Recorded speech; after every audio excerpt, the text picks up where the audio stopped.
Hola, cuando me dijeron que tenía que elegir una observación con mucho material para este ensayo, pensé automáticamente en la práctica 2, en ese tercer año que según todos era un desastre. Y la verdad al principio, creí que sí era. Pero este video no es solo sobre lo que pasó en el aula, es más sobre aprender a observar. Porque como plantea Anijovic, observar no es solo mirar. Implica estar atento, educar la mirada, tener en cuenta una intención clara, construir una hipótesis sobre lo que sucede en el aula. Entonces sería que no se trata solo de ver lo que sucede, sino de tratar de entender qué está pasando detrás de eso.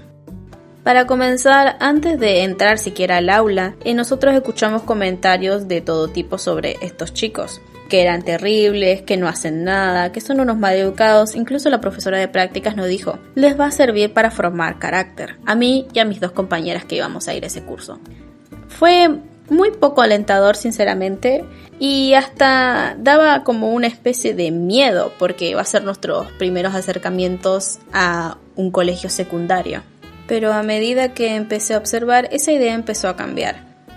Este tercer año tenía unos 35 alumnos, tenían 2 clases por semana, uno de 40 y otro de 80 minutos, así que se dividían un poco en ese tiempo para hacer las actividades. Íbamos a hacer un taller de stop motion que ya había sido previamente explicado, así que lo que íbamos a hacer con mis compañeras era simplemente ir a ayudar, porque era como observar y ayudantías, entonces como que podíamos intervenir un poco más de lo usual, pero tampoco llegábamos como a explicar o dar clase en sí, seguíamos teniendo que recurrir a la profesora. En teoría esto iba a durar pocas clases, pero terminó expandiéndose bastante, y sin querer me permitió observar mucho más del ambiente de ese curso. Las clases casi siempre tenían una misma forma de comenzar, terminar y seguir. Generalmente la docente entraba, el aula ya estaba en total caos porque normalmente tenían como unos minutos antes de ingresar, como que volvían del recreo, o a veces el profesor anterior se iba muy temprano, entonces como que tenían ese pequeño lapso de caos donde estaban hablando entre ellos, estaban desorganizados, estaban con los celulares. La primera vez que fuimos había un piano inclusive en medio de la clase, uno eléctrico. Pasaban varios minutos hasta que la docente lograba que hubiera un orden, y generalmente lo lograba tratando de alzar la voz, pero como era muy bullicioso el ambiente, casi que los del fondo generalmente no la escuchaban y tenía que acercarse hasta esa parte para que ellos se organizaran.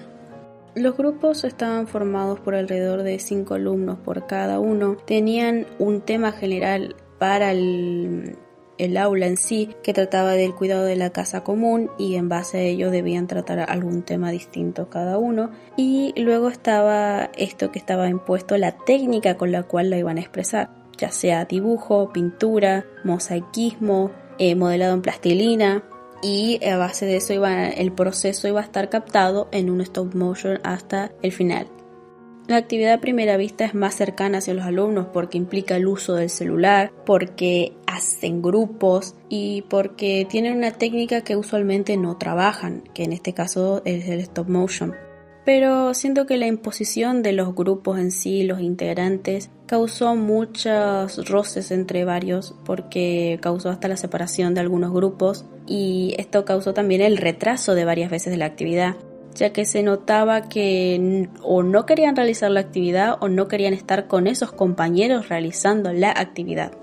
El patrón que más se repetía era que los estudiantes no traían los materiales, y ya era casi rutina básicamente ir a hablarles y preguntarles, ¿y los materiales? ¿Qué están haciendo? Y que ellos respondan que no los trajeron, o fulanito se olvidó, y no avanzaban en esa clase. Las primeras clases, como tampoco tenían muchas ideas de qué realizar, porque a veces se les preguntaba y decían, no sé, todavía estamos pensando en qué elaborar.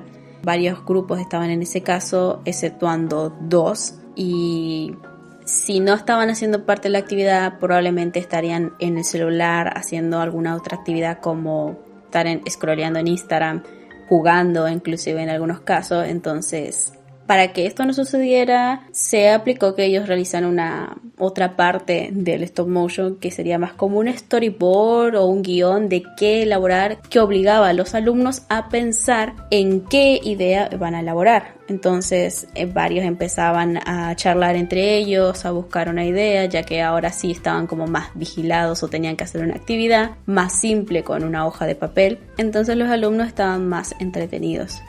Y ahí es donde la teoría empieza a tener sentido. Por ejemplo, Flavia Terighi plantea que los estudiantes tienen su propio ritmo de aprendizaje, y eso en este aula se veía clarísimo. Una misma consigna no alcanzaba a todos y varios tenían diferentes formas de avanzar en el proceso. Algunos avanzaban más, estaban más organizados, como era el grupo de mosaicismo, que habían terminado con mucha anterioridad a los demás grupos, y otros simplemente estaban estancados aún pensando en las ideas o en que simplemente no tenían el material o no sabían cómo utilizar una app para hacer el stop motion. En estos casos obviamente estaba la intervención de la docente más como una guía, también como dice Vygotsky que tiene que ser un guía en este andamiaje para que los alumnos puedan conseguir un aprendizaje más profundo. Y bueno, también estábamos nosotras que éramos las ayudantes, yo y mis dos compañeras, que solíamos ayudarlos en el uso de las apps o en seguir el procedimiento creativo para poder terminar la actividad. Además, como plantea Elliot Eisner, el arte no importa como tal el resultado, importa más su proceso, el cómo los estudiantes trabajan, qué decisiones van a tomar, cómo siguen, y eso se veía muchísimo en todos los grupos. Cada uno tenía ritmos distintos o formas distintas de actuar o procedimientos. Llegando a este punto y que ya he mencionado varias veces el uso del celular, voy a mencionar, cabe la redundancia, algo que sucedía en este colegio, que era que este uso del celular en clase estaba técnicamente prohibido a menos que tuvieran la autorización expresa para alguna actividad en particular, como era este caso, de la docente. Pero algo hay que entender es que los celulares ahora están instaurados en la cultura y en el día a día de los estudiantes. Entonces, como plantean los autores Fernando Hernández e Inés Dussel, la educación artística debería trabajar más con esta cultura visual, integrarlo, porque si no el aula quedará desconectada de los estudiantes, de lo que ellos viven normalmente. Y al final lo que parece un problema de desinterés no lo es tanto, porque uno deja de quedarse con lo evidente y empiezan a aparecer las cuestiones como las condiciones, los vínculos, decisiones pedagógicas y también los límites de la misma propuesta. Lo que vi no fue como tal una falta de creatividad, sino dificultades para apropiarse de una actividad que ya estaba bastante definida. Y ahí es donde cobra sentido lo que nos plantea Nijovic. Observar implica educar la mirada, porque si uno no lo hace es muy fácil caer en explicaciones simples, pero cuando realmente observas entendés lo que pasa en el aula en todo su contexto y que nunca será algo totalmente lineal. Y enseñar también implica eso, aprender a mirar más allá de lo evidente. En sí, el desgano que en un inicio se vio en los alumnos no desaparece, pero se ve más comprensible cuando se aprende a observar esto de verdad. Muchas gracias por escuchar el ensayo. Bye.